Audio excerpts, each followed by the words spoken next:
Bien, bonjour à tous. Désolé pour ceux qui sont en direct du délai additionnel, là. Bien, débutons sans tarder. Euh, Ça poursuivre cette belle lettre de Paul aux Romains. Et aujourd'hui, on est rendu au chapitre 11. Et le verset clé du chapitre considère donc la bonté et la sévérité de Dieu, sa sévérité à l'égard de ceux qui sont tombés, mais sa bonté envers toi, si tu persévères dans cette bonté. Autrement, toi aussi tu seras retranché. Quel passage solennel pour nous et nous indiquer l'importance, tout le sérieux de l'amour de Dieu, de sa grâce et tout ça, que un chrétien reconnaît facilement la souveraineté de Dieu au travers de tout ça. Bien, la semaine dernière, rappelons-nous ce qu'on a vu, qu'il n'y a aucun moyen d'être enfant de Dieu que par Jésus-Christ. Hein? Paul le répète, le redit, qui est descendu du ciel, ressuscité, monté au ciel. Si la loi prédisait et conduisait à Christ, et c'est pas l'inverse parfois comme certains pensent qu'ils deviennent chrétiens, puis ça les conduit à être sous la loi de Moïse, bien sûr. Croire de tout son cœur et proclamer Jésus-Christ est une partie essentielle pour parvenir au salut. Il n'y a pas de salut sans ça. Dieu veut que tous en viennent à obtenir sa grâce. Comment? Par le moyen que lui-même a déterminé, que lui-même a établi les critères, les conditions qu'il a choisies. La parole de Dieu, sa volonté qui nous est venue sur terre et si bas sur terre par son Fils, la parole de Dieu. La conversion à Dieu des non-juifs et l'incrédulité des juifs étaient clairement prédites. Paul cite des passages que les Juifs connaissaient qui illustraient tout ce qui en était. Et Paul n'avait pas besoin de leur dire tout. Il donnait des phrases clés qui rappelaient tous ces concepts, les paroles de Dieu.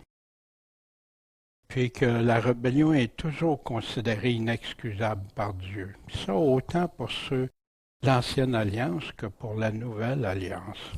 Pas de rebelles dans son royaume.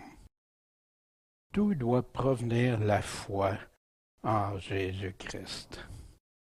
La parole seulement. La foi vient de ce qu'on entend vient d'où? De la parole de Dieu. Fait que si on a la foi, assurons-nous que la foi qu'on a ne vient pas des paroles humaines, mais que ça vient seulement de la parole de Dieu, sans ajouter, sans retrancher. Et aujourd'hui, on va regarder le chapitre 11 ensemble. Et Paul poursuit, continue toujours. Voici la lecture comme on a l'habitude de faire. Je demande donc, suite à ce qu'il vient de dire par rapport au peuple juif, Dieu a-t-il rejeté son peuple? Nullement, car je suis moi-même israélite de la postérité d'Abraham, de la tribu de Benjamin. Dieu n'a pas rejeté son peuple qu'il a connu d'avance. Ne savez-vous pas ce que l'Écriture rapporte d'Élie, comment il adressa à Dieu cette plainte contre Israël? Seigneur, ils ont tué tes prophètes, et ils ont démoli tes autels, et je suis demeuré seul, et ils cherchent à m'ôter la vie. Mais que lui dit la réponse divine? Je me suis réservé 5000 hommes qui n'ont pas fléchi le genou devant Baal. Il y en a donc aussi qui ont été réservés en ce temps selon l'élection de la grâce. Or, si c'est par grâce, ce n'est plus par les œuvres. Autrement, la grâce ne serait plus une grâce. Au contraire, si c'est par les œuvres, ce n'est plus par la grâce. Autrement, les œuvres seraient plus des œuvres. Quoi donc? Ce qu'Israël recherche, ils ne l'ont pas obtenu, mais les élus l'ont obtenu et les autres ont été endurcis. Selon qu'il est écrit, Dieu leur a donné un esprit d'étourdissement, des yeux pour ne point voir et des oreilles pour ne point entendre jusqu'à ce jour. Et David dit, que leur table soit un filet, un piège, une occasion de chute, et leur salaire. Que leurs yeux soient obscurcis pour ne point voir, que leur dos soit courbé continuellement. Donc, je demande, ont-ils bronché afin de tomber? Nullement. Mais le salut est venu aux gentils par leur chute, afin de les exciter à la jalousie. Or, si leur chute a été la richesse du monde, et leur diminution la richesse des gentils, combien plus le sera leur conversion entière? Car je vous le dis, à vous, gentils, étant l'apôtre des gentils, je me glorifie de mon ministère, cherchant à exciter, si je puis, l'émulation de ceux de mon sang et en sauver quelques-uns. Car si leur rejet a été la réconciliation du monde, que sera leur rappel, sinon une résurrection des morts? Or, si les prémices sont saintes, la masse l'est aussi, et si la racine est sainte, les rameaux le sont également. Mais si quelques-uns des rameaux ont été retranchés, et si toi, Olivier sauvage, tu as été hanté à leur place, et tu as été fait participant de la racine et du sucre de l'olivier, ne te glorifie pas aux dépens des rameaux. Toutefois, si tu te glorifies, sache que c'est pas toi qui portes la racine, mais que c'est la racine qui te porte. Tu diras, les rameaux ont été retranchés afin que moi je fusse hanté. Fort bien, ils ont été retranchés à cause de leur incrédulité. Mais toi, tu subsistes par la foi. Ne t'enorgueillis pas, mais crains, car si Dieu n'a pas épargné les rameaux naturels, prends garde qu'il ne t'épargne pas non plus. Considère donc la bonté et la sévérité de Dieu, sa sévérité à l'égard de ceux qui sont tombés, mais sa bonté envers toi, si tu persévères dans cette bonté. Autrement, toi aussi tu seras retranché. Et quant à eux, s'ils ne persévèrent pas dans l'incrédulité, ils seront hantés, car Dieu a le pouvoir de les hanter de nouveau. En effet, si tu as été coupé de l'olivier sauvage de sa nature, et si contre l'ordre de la nature tu as été hanté sur l'olivier franc, combien plus ceux-ci, qui sont les rameaux naturels, ne seront-ils pas hantés sur leur propre olivier? Car je ne veux pas, frère, que vous ignoriez ce mystère, afin que vous ne soyez pas sages à vos propres yeux. C'est qu'une partie d'Israël est tombée dans l'endurcissement, jusqu'à ce que toute la multitude des gentils soit entrée dans l'Église. Et ainsi tout Israël sera sauvé. Comme il est écrit, leur libérateur viendra de Sion, et il éloignera de Jacob toute impiété. Et ce sera mon alliance avec eux lorsque j'effacerai leurs péchés. Il est vrai qu'ils sont ennemis par rapport à l'Évangile à cause de vous, mais à l'égard de l'élection, ils sont aimés à cause de leur Père. Car les dons et la vocation de Dieu sont irrévocables. Et comme vous avez été autrefois rebelles à Dieu, et que maintenant vous avez obtenu miséricorde par leur rébellion, de même, ils ont été maintenant rebelles afin que la miséricorde qui vous a été faite, ils obtiennent aussi miséricorde. Car Dieu a renfermé tous les hommes dans la rébellion pour faire miséricorde à tous. Ô profondeur de la richesse et de la sagesse et de la connaissance de Dieu, que ses jugements sont impénétrables et que ses voies sont incompréhensibles. Car qui a connu la pensée du Seigneur, ou qui a été son conseiller, ou qui lui a donné le premier et en sera payé de retour? car toutes choses sont de lui, par lui et pour lui. À lui soit la gloire dans tous les siècles. Amen. Bien, beaucoup, hein? Paul parle beaucoup au travers ce chapitre qui s'enligne tout un cheminement dans sa lettre et qui revient avec des concepts et des choses qui sont importants. Et vous vous souvenez qu'il adressait toujours sa lettre, surtout au peuple juif. Puis maintenant, dans le chapitre 11, il parle à vous, non-juifs. Fait que c'est très important de bien suivre. Mais avant d'aller plus loin, bon Père céleste, merci de cette bénédiction d'avoir ta parole, d'avoir utilisé Paul pour nous transmettre des vérités, Seigneur, la vérité de ton évangile, et donne-nous la sagesse de bien la comprendre, bien la saisir, et surtout bien appliquer dans nos vies ce qu'on apprend ici. Merci en ton saint nom Jésus-Christ, le Maître, le Seigneur des Seigneurs, le Roi des Rois et mon Sauveur. Amen. Bien, débutons ce chapitre 11. Donc, Paul continue dans la lettre, Dieu a-t-il rejeté son peuple?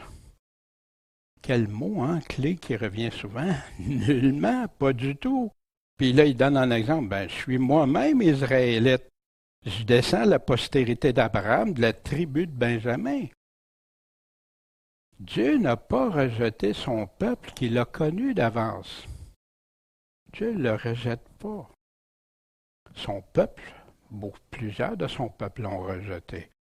Mais on va aller voir tantôt aussi, dans quelques instants, connu d'avance. Prendre quelques instants pour ça. Ne savez-vous pas ce que l'Écriture rapporte d'Élie? Comment il a adressé à Dieu cette plainte contre Israël? On va voir qu'est-ce qu'Élie a dit, mais avant, allons voir connu d'avance.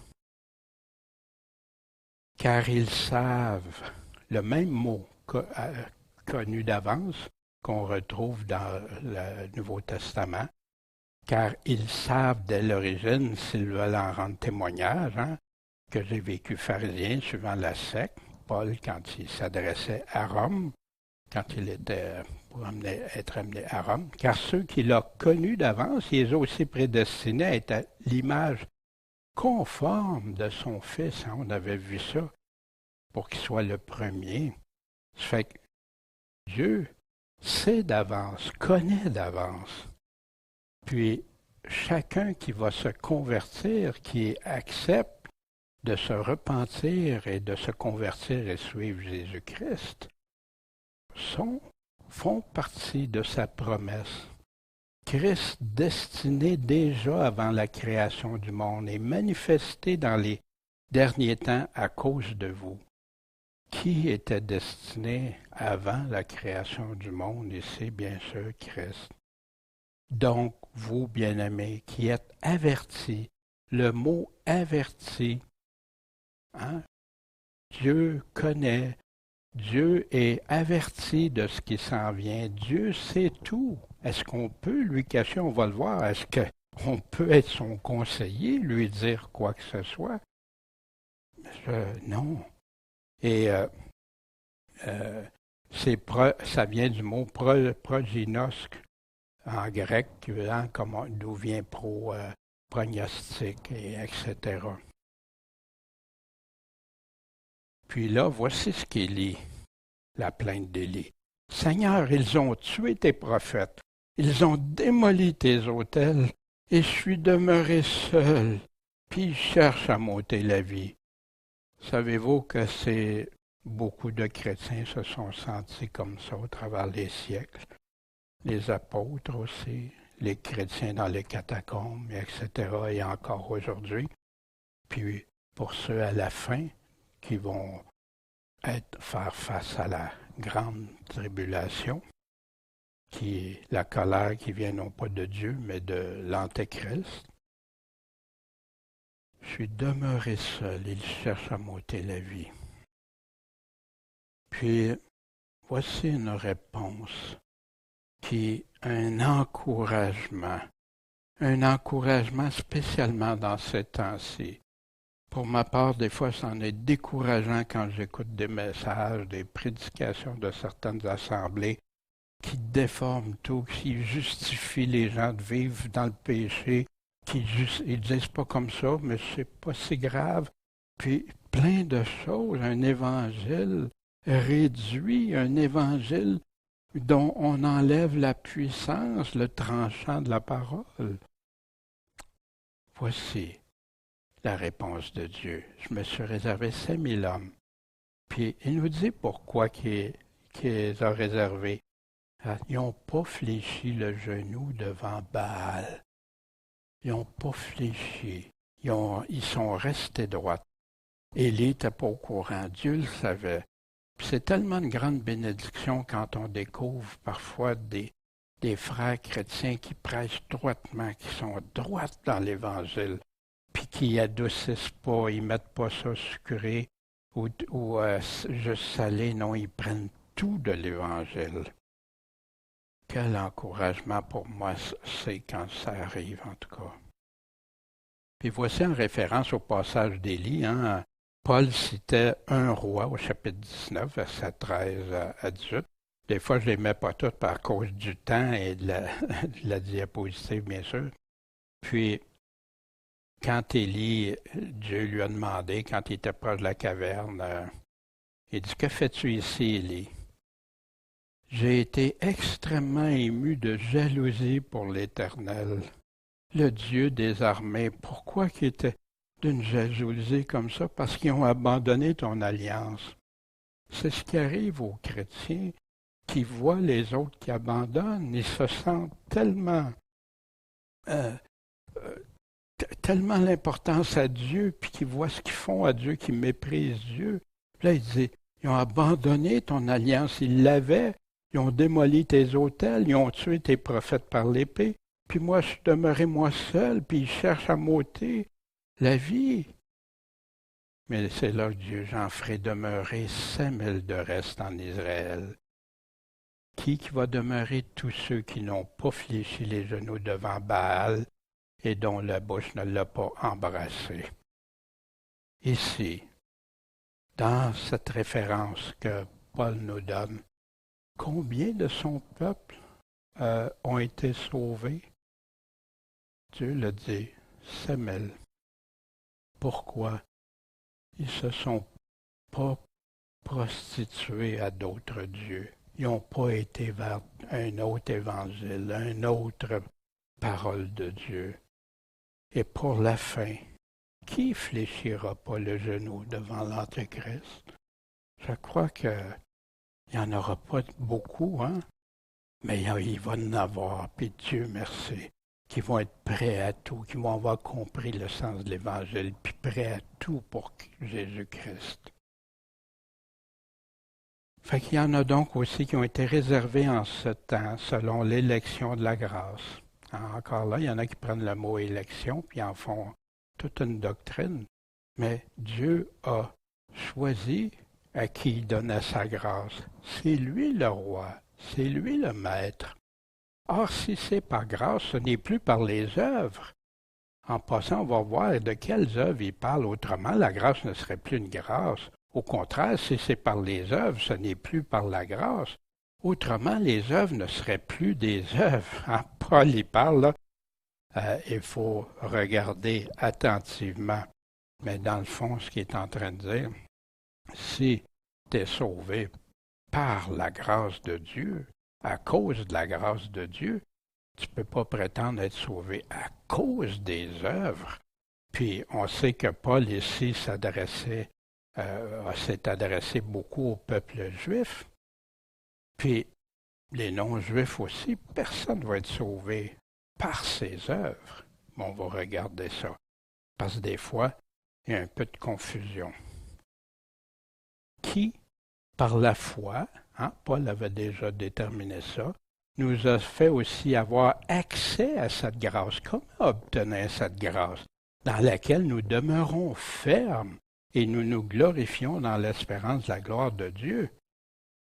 À propos de la grâce aussi, pécherons-nous parce que nous ne sommes pas sous la loi, mais sous la grâce? Ben, nullement. Fait que Paul ici n'est pas en train de dire que c'est une grâce comme certains disent que tu as ça comme ça, puis qu'il n'y a rien qui peut ébranler ça. Non, on va aller voir qu'est-ce que la parole de Dieu nous dit. Paul a déjà expliqué quoi? Que personne ne va être justifié devant lui par quelles œuvres? Les œuvres de la loi. Par la loi nous donne la connaissance du péché. Un sujet de se glorifier? Pas du tout. Par la loi des œuvres? Non, mais par la loi de la foi. Fait que l'homme est justifié par la foi sans les œuvres de la loi. Paul aussi, on avait vu au chapitre 8, mais si par l'Esprit vous faites mourir les œuvres du corps, vous vivrez. Des œuvres, hein, puis il nous montrait les œuvres de la chair, qu'est-ce que c'était. Aussi, au chapitre 9, on avait vu, parce qu'ils ne l'ont pas cherché par la foi, mais par les œuvres de la loi. C'est là qu'ils ont trébuché sur la pierre d'achoppement. Les œuvres de la loi devenaient plus importantes que le propre Fils de Dieu. Wow!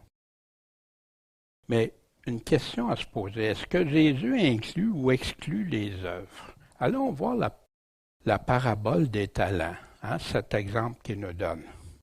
Souvenez, le Seigneur prend l'exemple du patron qui s'en va puis qui distribue des talents à chacun, puis il s'en va puis il va revenir. Puis fait qu'il y en a 5, 2 puis 1 talent. Ici, tu m'as remis 2 talents, hein, il avait fait la même chose avec celui qui en avait reçu 5. Son maître lui dit, c'est bien, bon et fidèle serviteur, tu as été fidèle en peu de choses, mais moi je vais t'établir sur beaucoup. L'autre, celui qui avait reçu un talent, c'est pourquoi te craignant, je suis allé cacher ton talent dans la terre, hein, parce que tu es un homme dur, tu es sévère, puis tout ça. Fait que je te crains. C'est drôle que sa crainte l'a pas amené à produire plus pour son maître. Fait que, mais voici ce que le maître lui a dit. Son maître lui répondit, méchant et paresseux serviteur, tu savais que je moissonne où j'ai pas moissonné, que je recueille où j'ai pas répandu. Donc, il fallait que tu donnes mon argent au banquier, transfère ça à d'autres pour que ça puisse porter de l'intérêt, porter du fruit. Ôtez-lui donc le talent et donnez-le à celui qui a des talents, car à celui qui a, on donnera. Il y aura encore davantage. Mais à celui qui n'a pas, on ôtera même ce qu'il a. Il était sûr d'avoir. Hein? Jetez donc le serviteur inutile dans les ténèbres de dehors, là où seront les pleurs et grincements dedans. Wow! On va aller voir, on va clarifier qu'est-ce que pas par les œuvres. Personne, il n'y a aucun chrétien qui pense qu'il est sauvé, qui va être sauvé parce que il fait des œuvres. Non. Mais il va être sauvé, ça, c'est inclus dans son salut. Allons voir ça, et on va regarder la parole. Il y a une grande confusion qui est sortie, puis la plupart, toujours, ça sort des écrits de Paul. Vous vous souvenez que Pierre avait dit qu'il y en a qui prennent, c'est pas Paul qui est dans l'erreur. Paul dit des choses complexes, c'est ça que Pierre nous dit, mais qu'il y en a qui prennent puis qui tordent, puis qui en viennent à présenter ça comme s'ils disent contraire à Jésus. Mais pas du tout.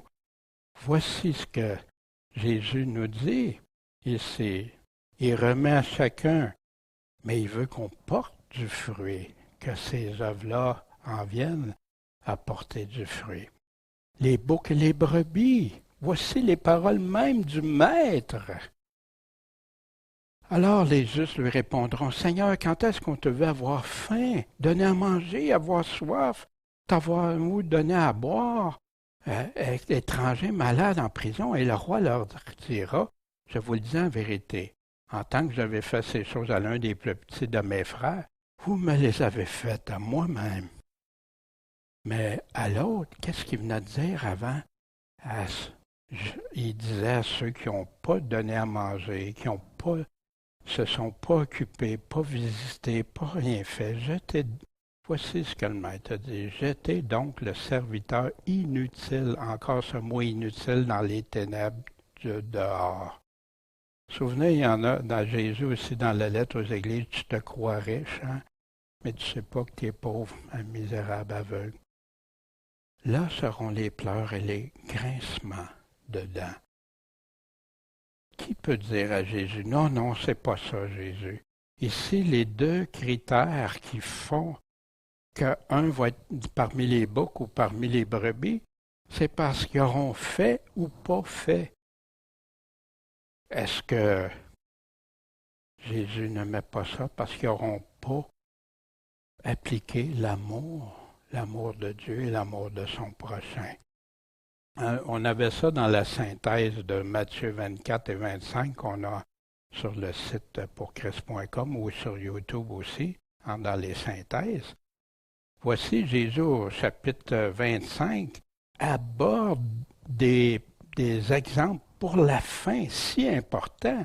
C'est ceux qui vont être infidèles ou fidèles, ceux qui vont être bénis ou ceux qui vont être réprouvés, maudits. Puis les deux destinées. Fait que je vous invite à aller voir ça parce que c'est les paroles mêmes de Jésus. On ne peut pas prêcher un évangile qui dit juste des choses agréables. Jésus nous a dit ça aussi. Ça va ensemble.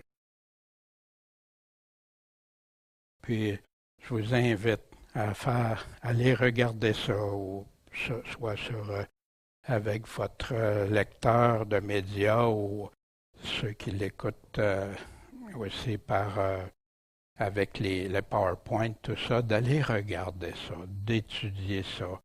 Puis, qui sont ces deux catégories de croyants, parce qu'il l'appelle Seigneur. Seigneur, quand est-ce qu'on a fait ça? Puis voir la différence. Fait qu'ici, est-ce que Paul est en train de dire que les œuvres sont inutiles? Non, pas du tout. Surtout pas, il n'aurait jamais osé dire un évangile contraire à son propre maître. Porter du fruit sans faire les œuvres de Dieu? Voici ce que Jésus dit si clairement. Demeurez en moi, hein? Il est le cep. Vous ne pourrez pas rien produire si vous ne demeurez pas en moi, de rester en lui. Si quelqu'un ne demeure pas en moi, il est jeté dehors comme le sarment, puis il sèche. Puis on ramasse, puis on les jette au feu, et ils brûlent. Si vous demeurez en moi et que mes paroles demeurent en vous, vous demanderez tout ce que vous voudrez, hein, et vous l'obtiendrez. Fait qu'il y en a qui prennent juste ça, cette phrase-là. Mais mon Père sera glorifié. Hein? Oui, oui, on glorifie le Seigneur. Comment? Si vous portez beaucoup de fruits, et vous serez mes disciples. Fait que la condition pour être son disciple, c'est de porter du fruit. C'est exactement ça qu'il est en train de parler plus haut. Puis il nous dit comment, si vous gardez mes commandements et demeurez dans mon amour, comme j'ai gardé les commandements de mon Père et je demeure dans son amour. C'est de porter du fruit. Et le fruit ne peut pas s'obtenir comme ça. Il faut demeurer en lui puis faire les œuvres qu'il a préparées d'avance pour nous. Produire les œuvres selon Dieu, ça fait partie intégrante de ceux qui sont sauvés. Voici Jésus ce qui est dit dans Luc 17. Et le Seigneur dit, si vous aviez de la foi gros comme un grain de moutarde, hein, puis là l'exemple, hein, déracine-toi, puis etc. Puis là après, il dit, qui de vous ayant un serviteur qui laboure, qui pèse le troupeau, qui dit aussitôt qu'il revient des champs, viens, mets-toi à table. Il ne va pas lui dire plutôt, prépare-moi à souper et ceins-toi, puis sers-moi, puis jusqu'à temps que j'aille manger et bu. Après cela, tu mangeras et tu boiras. Y a-t-il de l'obligation à ce serviteur parce qu'il aurait fait tout ce qu'il avait commandé? Je ne le pense pas que Jésus dit. Vous de même, quand vous aurez fait tout ce qui vous est commandé, dites, nous sommes des serviteurs inutiles parce que nous n'avons fait que ce que nous étions obligés de faire. Le Seigneur a des standards, des critères. L'homme, souvent, a essayé d'adjoindre des critères comme ça, puis a failli, mais il y en a qui rejoignent des critères de Dieu, puis qui marchent selon les critères. Mais ça, c'est la base. C'est-tu parce que je marche selon les critères que je mérite quelque chose? Ou si, parce que non, j'ai fait ce que je devais faire. Monsieur le policier, Pourquoi vous ne m'arrêtez pas puis me donnez de l'argent parce que j'ai respecté toutes les limites de vitesse? Voyez-vous, Jésus nous dit que quand on croit en lui, on le suit, on lui obéit, on met en pratique ce qu'il nous demande. Puis dans la parabole tantôt, des boucs et brebis, bien, il y a des croyants qui ne mettront pas en pratique, qui n'aimeront pas leur prochain. Puis aimer son prochain en aimant Dieu. Mais c'est Dieu en premier. Parce que j'aime Dieu, je vais aider mon prochain. Parce que j'aime Dieu aussi, je vais faire des sacrifices envers mon prochain. Fait que Paul continue.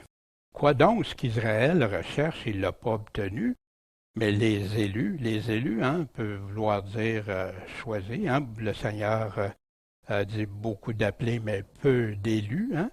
Ils l'ont obtenu et les autres ont été endurcis, selon qu'il est écrit. Dieu leur a donné un esprit d'étourdissement, des yeux pour ne pas voir et des oreilles pour ne pas entendre jusqu'à ce jour. Fait que Paul ici est en train de citer une prophétie au sujet d'Israël qui provient d'Ésaïe au chapitre 6, versets 8 et 13. Et c'est répété ailleurs, mais pour fin de la discussion, qui enverrai-je? Qui sera notre messager? Mais voici, envoie-moi. Et il dit, va et dis à ce peuple, vous entendrez, mais vous ne comprendrez pas. Vous verrez, mais vous n'apercevrez pas. Endurcis le cœur de ce peuple, rends ses oreilles pesantes, couvre ses yeux, qu'il ne voie pas de ses yeux, qu'il n'entende pas de ses oreilles, que son cœur ne comprenne pas, qu'il ne se convertisse pas et qu'il ne soit pas guéri. Pourquoi le Seigneur dit ça? Il veut que tous en viennent à repentance, mais ils n'ont pas voulu, ils ont résisté nombreuses fois. Et ça, Ésaïe, c'est pour la fin, c'est des prophéties encore pour la fin. Puis, il dit, jusqu'à quand, Seigneur? Il répondit, jusqu'à ce que les villes soient désolées, sans habitants, et les maisons privées d'hommes, et le sol désert et dévasté, jusqu'à ce que l'Éternel en ait éloigné les hommes, et la solitude soit grande au milieu du pays. Que s'il reste 1/10 du peuple, il sera de nouveau détruit. Mais comme un térébinthe ou un chêne conserve un tronc lorsqu'on les abat, encore cette image d'un arbre. Paul prenait l'olivier ici, il nous prend un chêne ou un térébinthe, excusez. Il restera de ce peuple un tronc, une postérité sainte, comme Dieu le fait pour les 5000, comme il l'a fait au travers des siècles avec Noé, avec d'autres. Bien, Dieu réserve ceux qui le regardent, puis ceux à qui il accorde sa grâce, mais il dit toujours pourquoi il le fait aussi. Un esprit d'étourdissement, vous vous souvenez, Jésus, dans le Nouveau Testament, de sorte qu'en voyant, ils voient, n'aperçoivent pas, en entendant, ils ne comprennent pas, de peur qu'ils se convertissent. Jésus citait ce passage. Puis, vous, par contre, ceux qui aiment Dieu, qui l'écoutent, qui le suivent, qui se sont convertis, Jésus dit que il vous est donné de connaître le mystère du royaume de Dieu, mais ceux du dehors, c'est annoncé en parabole. Puis là, il continue avec, entendez-vous pas cette parabole, cette similitude, cet exemple? Comment vous allez entendre les autres?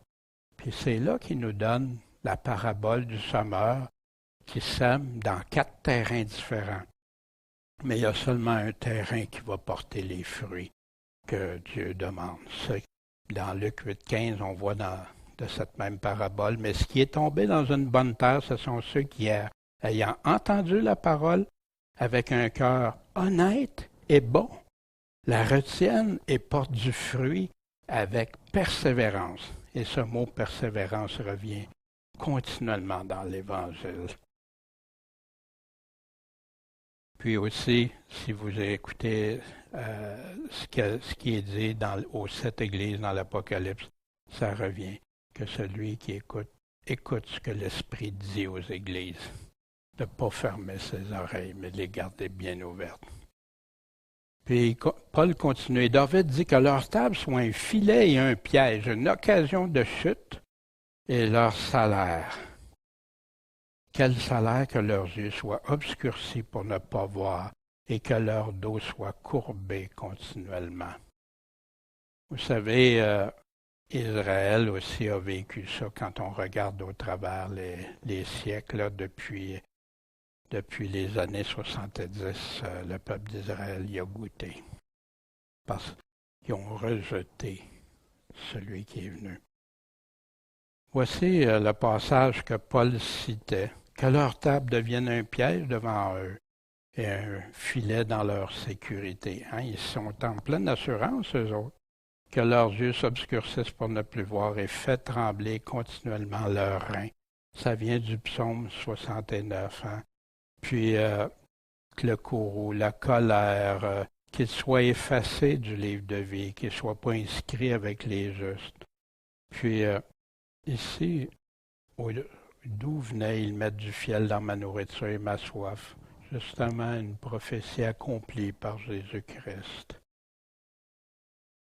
Fait que Paul continue. Donc, je demande, ont-ils bronché afin de tomber?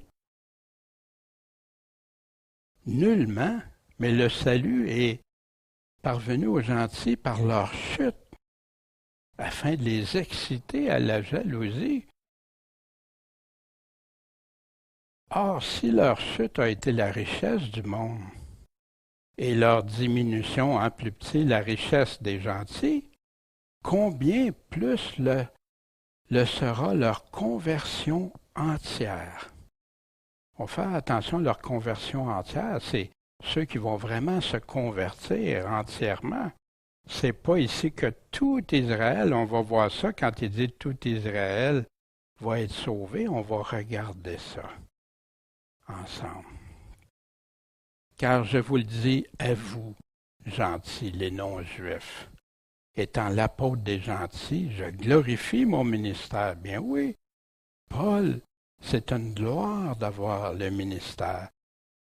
Cherchant à exciter, si je puis, l'émulation, hein, que les gens, hein, vous souvenez-vous, quand avec Pierre, quand ils se sont au tout début, dans des Actes, au chapitre 2, quand ils les entendaient parler leur propre langue, ils venaient de partout. Puis que là, ils ont demandé qu'est-ce qui se passe, puis tout ça. Puis Pierre leur a répondu, il leur a dit qu'est-ce qui s'était passé, puis qu'ils devaient se repentir, puis ils avaient le cœur tout à l'envers de qu'est-ce qui est arrivé. Convertissez-vous, repentez-vous, convertissez-vous et soyez baptisés. Mais ici, Paul essaye d'aller chercher. Il prend par la jalousie de ceux. Comment ça, eux autres, c'était pas le peuple choisi, puis tout d'un coup, comment ça se fait que... Mais Paul, il cherche à sauver tout Israël ici. Non, et à en sauver quelques-uns. Parce que Dieu l'a dit, ce qu'il y en aura une grande partie, son peuple, il y en a beaucoup qui se sont rebellés. Mais Paul ici tente d'en sauver quelques-uns. Puis il continue, car si leur rejet a été la réconciliation du monde, donc avec les autres nations qui sont non-juives, que sera leur rappel, sinon une résurrection des morts? Fait qu'ils ont été appelés déjà, ils vont être à rappeler. On va aller voir de qui il s'agit.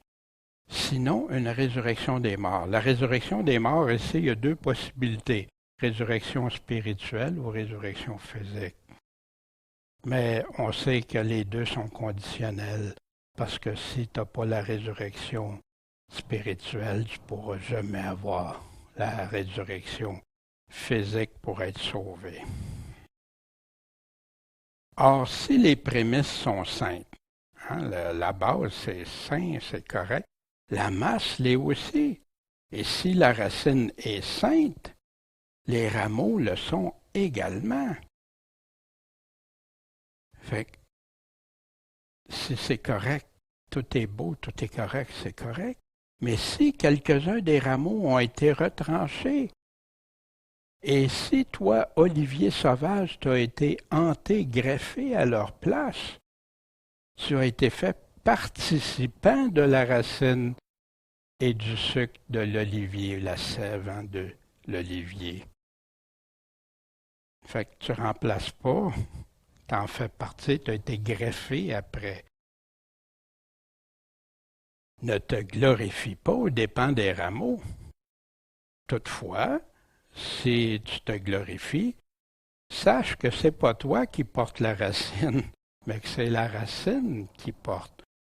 Il y en a qui méprisent le peuple juif, Israël et tout ça, et je crois que c'est à ne jamais faire. On a entendu même des chrétiens ou des dénominations, des églises faire ça, mais non, tu ne peux pas faire ça.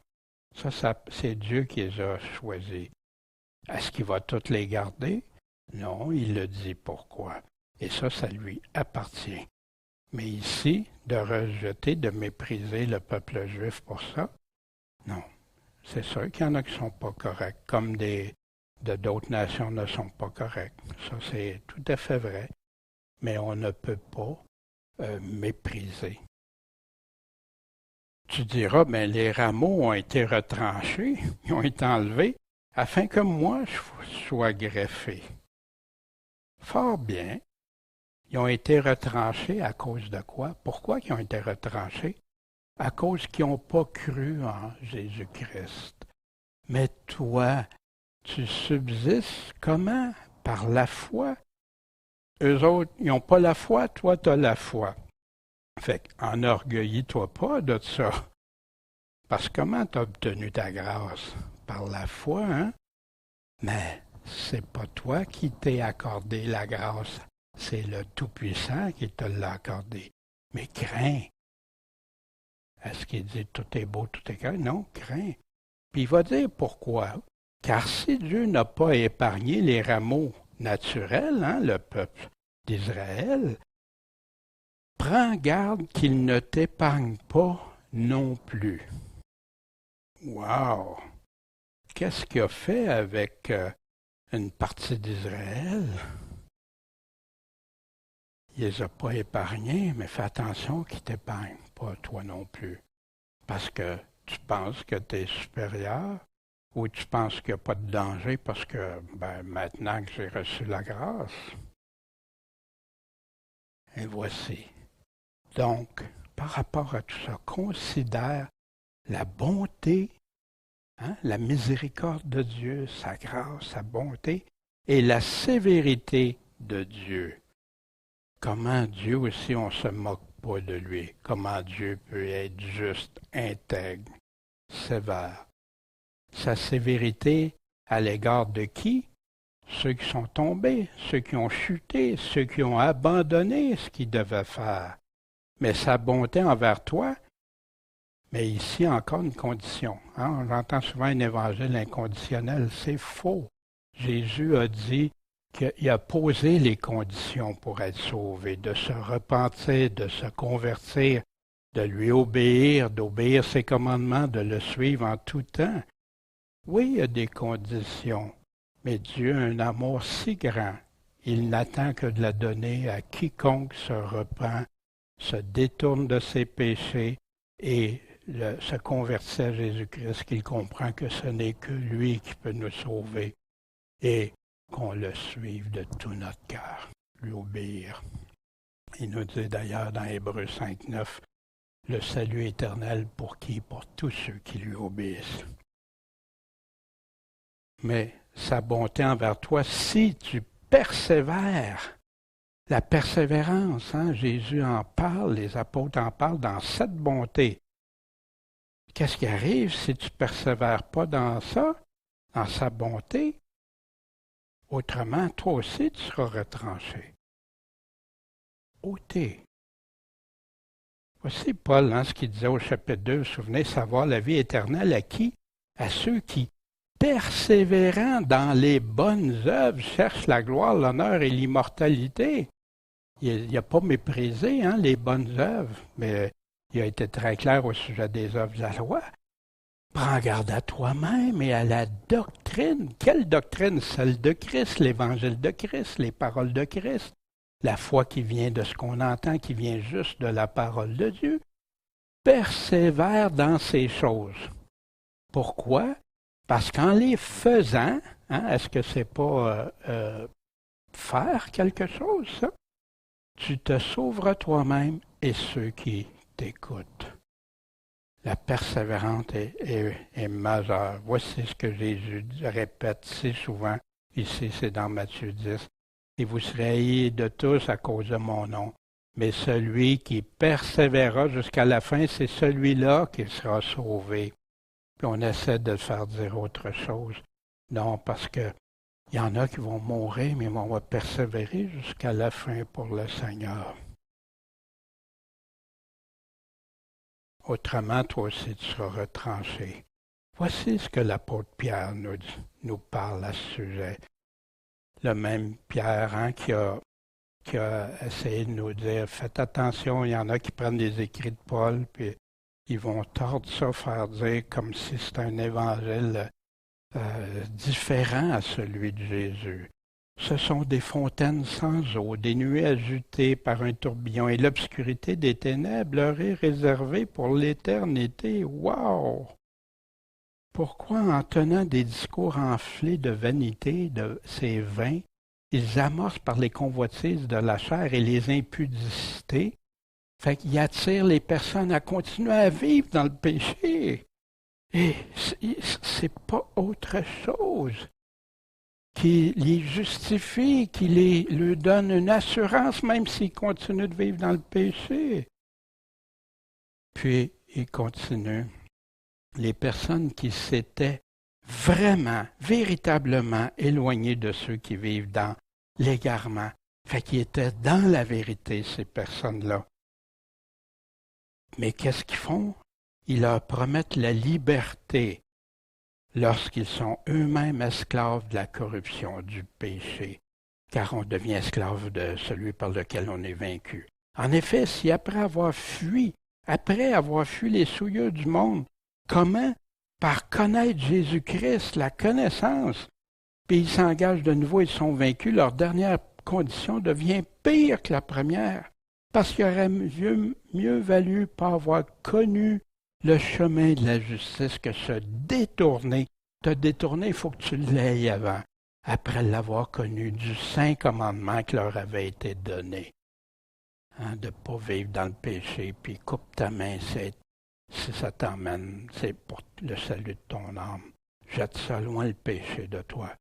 Mais il leur est arrivé selon ce proverbe vrai que Pierre nous dit.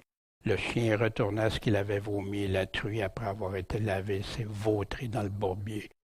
Quel langage fort, clair, précis!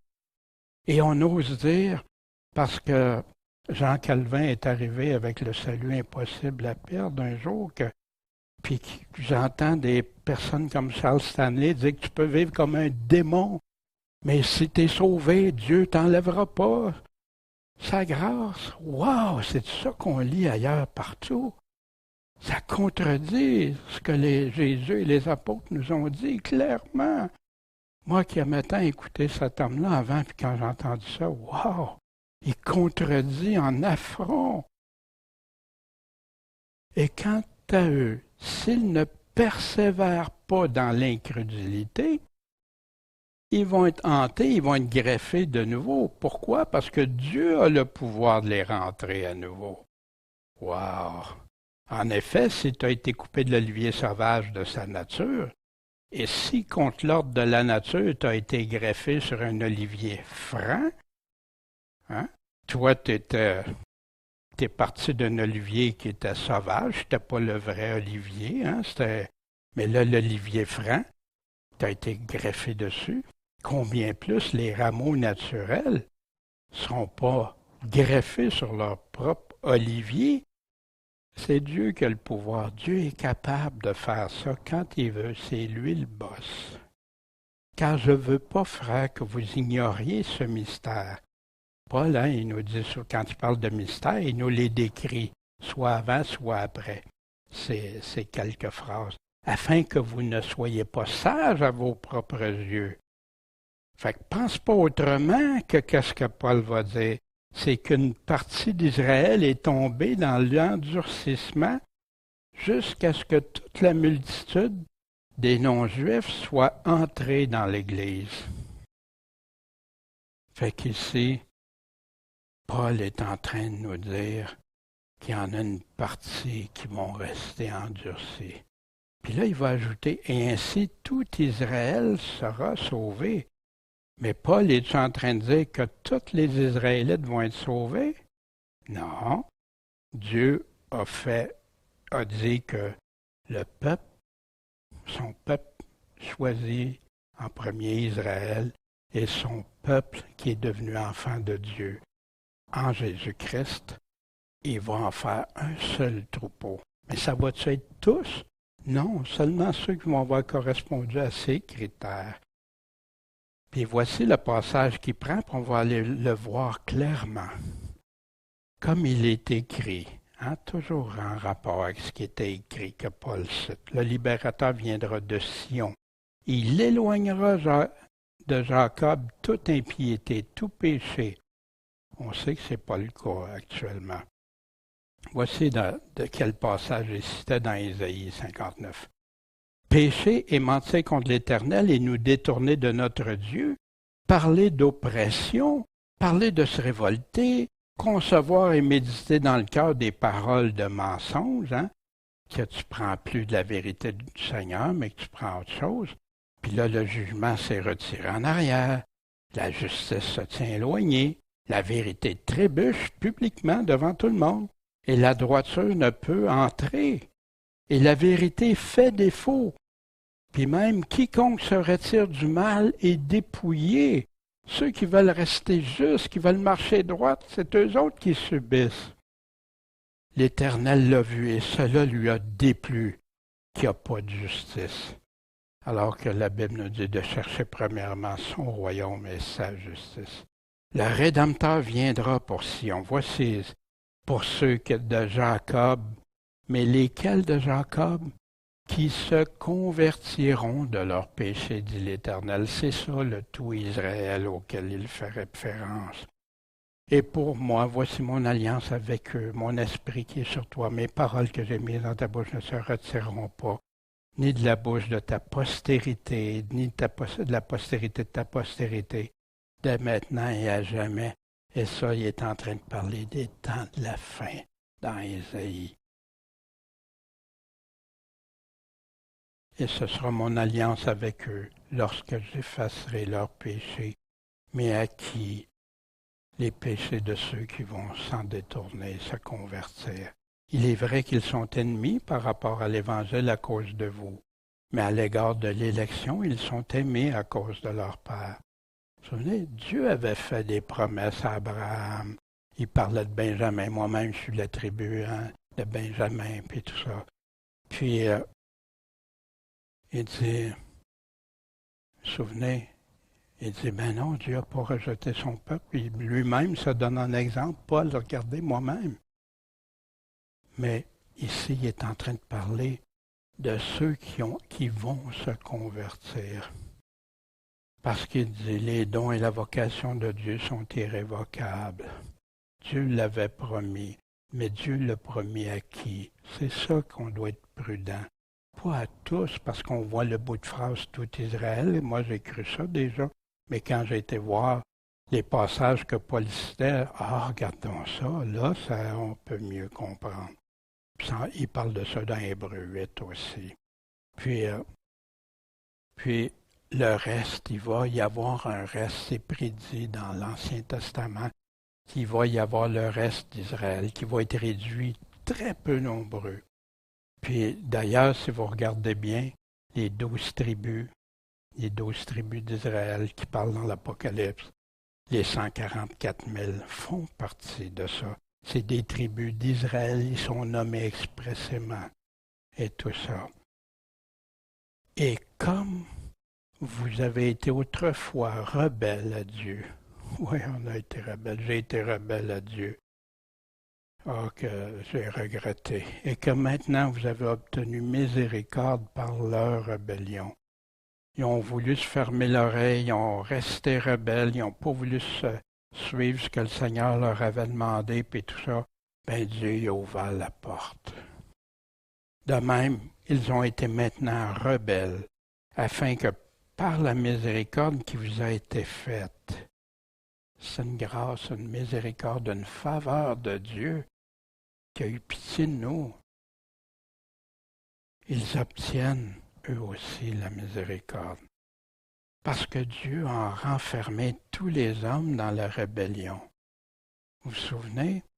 Tous ont péché. Tous les hommes dans la rébellion pour faire miséricorde à tous. Maintenant, encore là, à tous.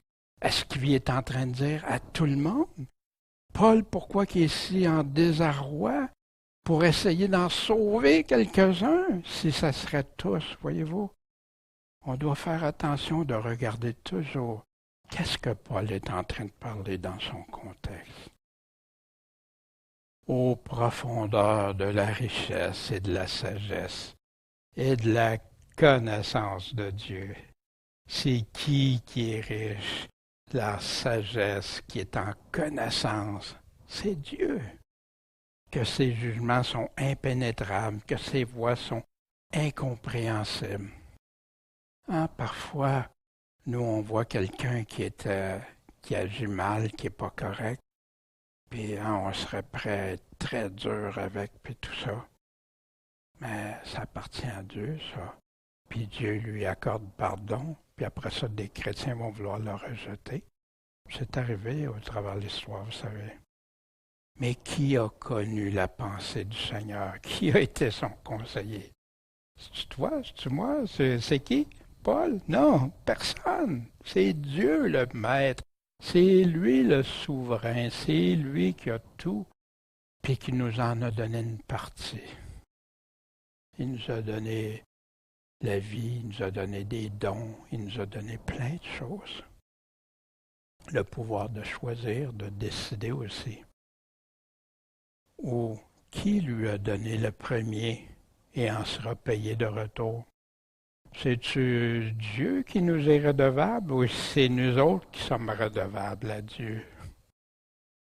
Car toutes choses sont de lui, ça vient de lui. Et par lui, sans lui, tu ne pourras pas les obtenir. Puis pour lui, parce qu'il veut se former un peuple zélé, zélé pour lui, zélé d'amour, zélé pour les bonnes œuvres. À lui soit la gloire dans tous les siècles. Amen. Voici, Paul, c'est encore Ésaïe 40, verset 10, qui a mesuré les eaux avec le creux de sa main, qui a pris la paume, avec sa paume la dimension des cieux, qui a ramassé dans un boisseau la poussière de la terre, qui a pesé au crochet les montagnes, les collines à la balance. Qui a fait ça? Qui a mesuré l'Esprit de l'Éternel ou qui a été son conseiller pour l'instruire? Mais savez-vous, on entend ça souvent dans des messages des gens qui veulent instruire Dieu, qui veulent dire autrement que qu'est-ce que Jésus nous a dit même. De qui a-t-il pris conseil? Qui lui a donné l'intelligence et lui a enseigné le chemin de la justice? Beaucoup enseignent des chemins tordus d'injustice au lieu de justice.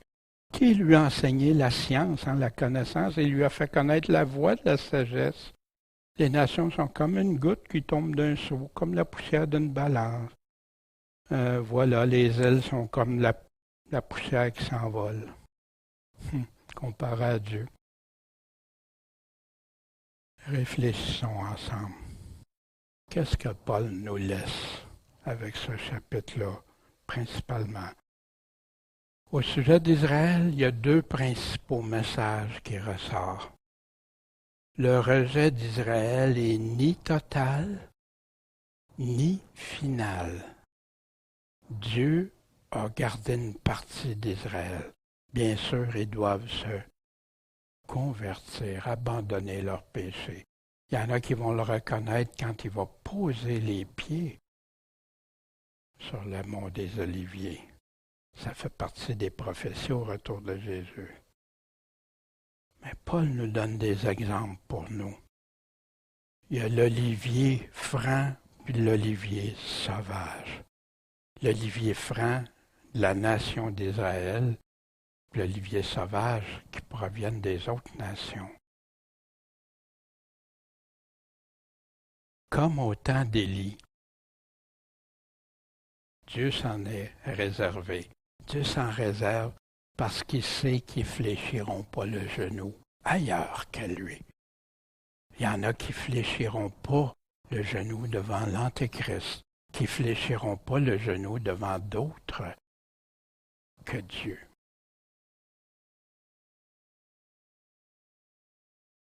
Paul nous a parlé de craindre. Craindre Dieu.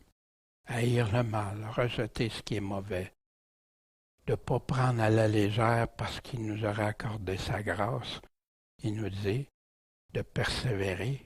Autrement, quoi? Sa bonté ou sa sévérité. Ceux qui prêchent un évangile, juste les choses agréables, vont parler juste de sa bonté. Ceux qui parlent d'un évangile juste du sel vont vouloir parler juste de sa sévérité. Mais l'évangile, c'est un tout. Oui, Dieu a des promesses, mais Dieu a des avertissements sévères. Si tu veux avoir ces promesses-là, conforme-toi à ce qu'il te demande. Sois vivant pour lui, sois zélé pour lui. Ceux qui n'ont pas de zèle, il dit qu'est-ce qu'il va faire. Ceux qui ne le suivent pas, qui sont tièdes, froids, ceux qui sont infidèles, ceux qui n'obéissent pas. Il a tout dit. Ceux qui n'aiment pas le prochain. Puis aimer son prochain aussi. Des fois, il faut dire qu'est-ce qu'il y en est vraiment. Et même à se faire rejeter. Sa grâce ou son rejet. Savez-vous, à en entendre parler plusieurs, il y en a qui sont prêts à le tester aujourd'hui. J'ai toute sa grâce, moi, j'ai plus besoin de rien, je suis riche. J'en parle encore aux églises. Oh ben, moi, je vais dire à Dieu, hein, tu m'as promis ci, tu m'as promis ça. Ouais. Jésus, il dit, c'est pas tous ceux qui disent Seigneur, Seigneur, mais c'est ceux qui vont faire sa volonté, qui vont croire qui Jésus est, qui vont croire qu'est-ce qu'il dit, qui vont croire quand il lui dit d'obéir à ses commandements. Qui peut dire qu'il est supérieur? Personne, même pas à notre prochain, mais encore bien moins face au Père, face au Seigneur. Qui peut lui enseigner, lui instruire, lui dire « Non, non, Jésus, qu'est-ce que tu as dit là, dans l'Évangile? Non, non, ça, c'est pas pour moi. » Ou « Non, non, c'est pas tout à fait ça. Regarde, je vais aller voir Paul, j'aime mieux des phrases de Paul. » Mais en même temps, ils sortent de leur contexte au lieu de rester dans le contexte. Soyons prudents. J'ai fait partie de ça. J'étais mal affermi dans les Écritures. Et je ne dis pas que j'ai toute tout, là, c'est pas ça que je suis en train de vous dire, mais à comparer des choses qu'on m'avait enseignées, puis que je regarde juste la Bible, ma foi qui vient juste de la Bible, je ne peux plus être en accord avec ça. Je ne peux plus. Puis il nous dit, quand ça peut conduire des gens à la perte, à la sévérité de Dieu, de ne pas persévérer, non pas dans ce que les hommes ont enseigné, mais dans ce que Jésus a enseigné et ses apôtres. C'est ça. Persévère dans la doctrine, tu te sauveras toi-même et ceux qui t'écoutent. Ah, bon Père céleste, merci de ta parole. On veut t'être totalement dédié. Et on va voir la semaine prochaine, Seigneur, l'importance d'offrir nos corps en sacrifice vivant, Seigneur, à toi. Aide-nous, fortifie-nous. Fortifie mes frères, mes sœurs qui écoutent. Touche les cœurs de ceux qui ont peut-être entendu un évangile différent, peut-être, Seigneur, ou un autre Jésus qui n'est pas le Jésus de la bonté et de la sévérité, qui est tout un bord ou tout l'autre. Mais Seigneur, interviens pour nous. Aide-les, Seigneur. Aide-les, tu ne veux pas qu'aucun de nous périsse. Viens nous sortir des ténèbres Amène-nous à ta lumière, tu es la lumière, Seigneur. En ton saint nom, Jésus-Christ, le Maître, le Seigneur de nos vies, celui qui règne, qui doit régner dans nos vies et qui devient notre Sauveur. Seigneur, c'est triste qu'il y en a qui veulent juste le Sauveur, mais ils ne veulent plus le Maître. Oh Seigneur, interviens, s'il te plaît. Puis merci parce qu'on sait que tu t'en es réservé, Seigneur. Puis ça nous réconforte. Puis on a hâte de tous se rencontrer. En ton Saint-Nom, Jésus-Christ. Amen.